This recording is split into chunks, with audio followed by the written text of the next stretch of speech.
موت بڑی کڑوی حقیقت ہے، اچانک آنے والی ہے۔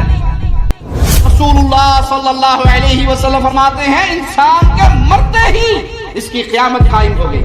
سیدنا عثمان رضی اللہ عنہ وارضا اس قبر پہ آتے تو بڑے روتے۔ جب انسان مر جائے تو مسلمانوں پہ لازم ہے جلدی سے جلدی اپنے مردے کو دفن کریں۔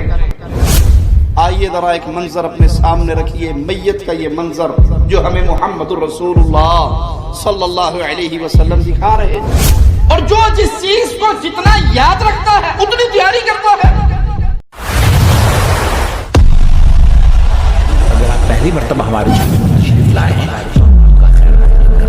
پلیز سبسکرائب کر لیجیے۔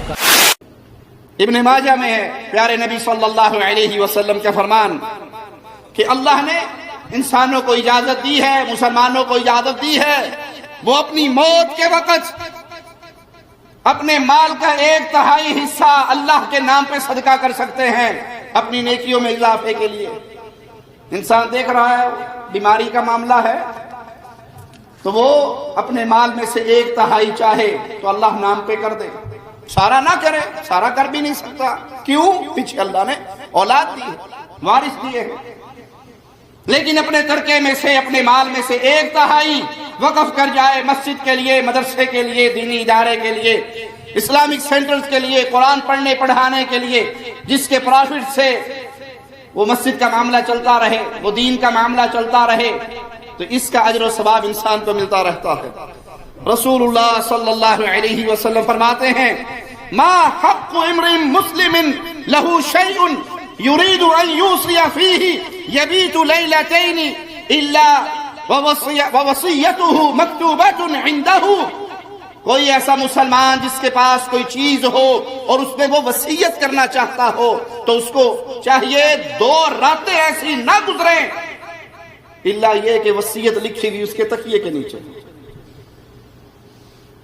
آپ مر جائیں گے، آپ نے کسی کا حق لیا ہوا ہے اور لکھا ہوا نہیں، زبانی کلامی چل رہا ہے، اس کا جواب کون دے گا؟ آپ دو گے۔ آپ کا مال پیچھے کون کھائے گا؟ آپ کی اولاد۔ آپ نے کس کا ادھار دینا ہے، کس سے لینا ہے؟ اپنے مال میں سے اللہ نام پہ کیا کرنا ہے، کیا وصیتیں ہیں آپ کی، وہ تحریر کیجئے، وہ لکھیے۔ اور سنت طریقہ ہے کہ 2 راتیں انسان کے پاس ایسی نہ گزرے کہ اس کے پاس کچھ ہے اور وہ اس میں وصیت کرنا چاہتا ہے، اس وصیت کو لکھ کے اپنے پاس رکھے۔ وہ وصیت لکھ جائے گا، اللہ نے پیچھے وارثوں کے اوپر لازم کیا ہے کہ اس کی وصیت کے مطابق اس پہ عمل کرے، اس کے اس مال کو ویسے تقسیم کرے، جس کا حق دینا ہے وہ اس کا حق اسے دے دے۔ کیوں؟ موت بڑی کڑوی حقیقت ہے، اچانک آنے والی ہے، اور موت آتی انسان کے اوپر پھر کچھ نشانیاں ظاہر ہوتی ہیں۔ جب روح جسم سے نکلتی ہے، اللہ ہمارے روحوں کو جسم سے اس حال میں نکالنا، ہم تیرے شکر گزار بنا، ہم تجھ سے راضی ہو، تو ہم سے راضی ہو۔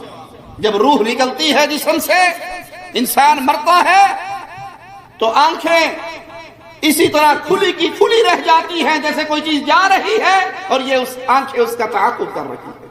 روح نکلتی ہے، آنکھیں کھلی رہ جاتی ہیں۔ اسی لیے جو میت کے پاس ہو وہ اپنے ہاتھ سے اس کی آنکھوں کو بند کر دے، آنکھیں کھلتی ہیں، ناک ایک طرف مڑ جاتا ہے، دائیں طرف یا بائیں طرف ہلکا سا ناک مڑ جاتا ہے، انسان کے جسم کے اعضاء بالکل ڈھیلے پڑ جاتے ہیں، جسم ٹھنڈا ہو جاتا ہے، اور اکثر نیچے والا جبڑا لٹک جاتا ہے جب جسم ڈھیلا ہوتا ہے، دل کی دھڑکن بند ہو جاتی ہے۔ جب بھی موت آتی ہے یہ یا اس طرح کی اس میں سے کچھ علامات ظاہر ہو جائے، سمجھ لو بندہ مر گیا، موت آ گئی، معاملہ ختم ہو گیا، دنیا کی زندگی ختم ہو گئی، اب اس کا سفر اگلے جہاں کا شروع ہو گیا، اب اس کی باری لگ گئی۔ رسول اللہ صلی اللہ علیہ وسلم فرماتے ہیں انسان کے مرتے ہی اس کی قیامت قائم ہو گئی، مرتے ہی قیامت قائم ہو گئی۔ یہ قبر یا تو جنت کا باغ ہے یا جہنم کا گڑھا ہے، اس قبر سے انسان کے آخرت کی منزل کی بالکل وضاحت ہو جاتی ہے، یہ مسافر کہاں جانے والا ہے۔ سیدنا عثمان رضی اللہ عنہ وارضا اس قبر پہ آتے تو بڑے روتے. سائل نے کہا کسی اور موقع پہ آپ کو اتنا رونا نہیں آتا جتنا قبر کے اوپر آ کر آپ روتے. تو کہا اللہ کے بندے یہ قبر قیامت کی منزلوں میں سے پہلی منزل ہے. جو یہاں فیل ہو گیا اس کا اگلا امتحان اس سے سخت ہوگا. جو یہاں پاس ہوگا وہ آگے بھی پاس, اور جو یہاں رہ گیا وہ رہ گیا. رسول اللہ صلی اللہ علیہ وسلم ایک جنازے کے ساتھ آئے, اس قبر پہ بیٹھے, اتنے روئے, آپ کی داڑھی مبارک آنسوؤں سے تر ہو گئی. ہاتھ میں آپ کے ایک تنکا ہے, زمین کو کورید رہے ہیں اور فرما رہے ہیں اس کے لیے تیاری کر لو, اس کے لیے تیاری کر لو کہ یہ گھڑی بڑی سخت ہے, یہ مکان بڑا سخت ہے, یہ آوازیں لگاتی ہے, میرے اوپر چلنے والے ایک دن تو میرے اندر ہوگا. اس لیے زمین کی چھاتی پہ کبھی اکڑ کے نہ چلے. آپ کا اکڑاؤ, آپ کی گردن کا سریا نہ پہاڑ کو ریزہ ریزہ کر سکتا ہے, نہ زمین کو پھاڑ سکتا ہے. ہاں, دل کی سختی کا سبب انسان کی گردن کے سریے سے نظر آ جاتا ہے. جب انسان مر جائے تو مسلمانوں پہ لازم ہے جلدی سے جلدی اپنے مردے کو دفن کریں. رسول اللہ صلی اللہ علیہ وسلم کا فرمان صحیح بخاری حدیث نمبر 1316, آپ نے فرمایا جب جنازے کو لوگ کندھے پہ اٹھا لیتے ہیں, اگر یہ نیک ہو اللہ ہمارا شمار نیکوں میں فرمانا, اپنی رحمت سے ہمارے گناہوں کو دھو دینا. تو یہ آواز لگاتا ہے جلدی لے کر چلو. اگر یہ نیک ہو تو یہ آواز لگاتا ہے جلدی لے کر چلو, جہاں مجھے لے جا رہے ہو وہ جنت کا باغ ہے. اور اگر یہ برا ہو تو یہ روتا ہے, کہتا ہے ہلاکت ہے میرے لیے, بربادی ہے میرے لیے. کہاں لے جا رہے ہو؟ جہاں لے جا رہے ہو وہ تو جہنم کا گڑھا ہے. رسول اللہ صلی اللہ علیہ وسلم نے فرمایا جنازوں کو جلدی لے کر جاؤ, اگر یہ نیک ہے تو ان کو ان کی جنت میں پہنچا دو, اور اگر یہ برا ہے تو اس بوجھ کو اپنے کندھے سے اتار پھینکو. بہت بڑی خرابی ہے ہمارے معاشرے کے اندر. انسان مر گیا, اب وہ انتظار میں, اس کا ماموں دبئی سے آ رہا ہے, اس کا چچا امریکہ سے آ رہا ہے, اس کا فلاں رشتہ دار فلاں جگہ سے آ رہا ہے, میت کو رکھا ہوا ہے, 2 دن تک پڑی ہے میت, اس کا انتظار ہے, اس کا انتظار ہے. بھائی کوئی انتظار آ کے دیکھ بھی لے, یہ تو گیا. جب اس کا وقت ختم ہو گیا تو شریعت حکم دیتی ہے, اس کے ساتھ احسان یہی ہے, نیکی یہی ہے, اپنی میت کو جلدی سے جلدی دفنا دو. بیوی بچوں کا معاملہ آ جائے تو انسان بہت سارے لوگوں سے ہاتھ چھڑا لیتا جی, آج کا دن بیگم کا دن ہے, آج کا دن بچوں کا دن ہے, آج میرا ان سے وعدہ ہے, میں نے یہ کرنا ہے. دنیا کا مال اکٹھا کرنا ہو, بہترین گھر بنانے ہو, بیوی بچوں کے حق ادا کرنے ہو, بڑی گرمجوشی سے یہ عمل ہوتے ہیں.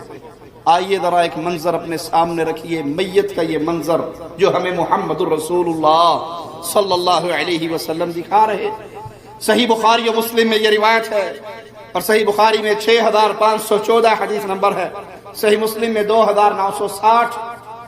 غور سے سنیے اور اللہ سے دعا ہے اللہ سب سے پہلے کہنے والے کو ان الفاظ پہ غور کی توفیق عطا فرمائے, پھر ہر مسلمان بھائی کو سوچنے کی توفیق عطا فرمائے.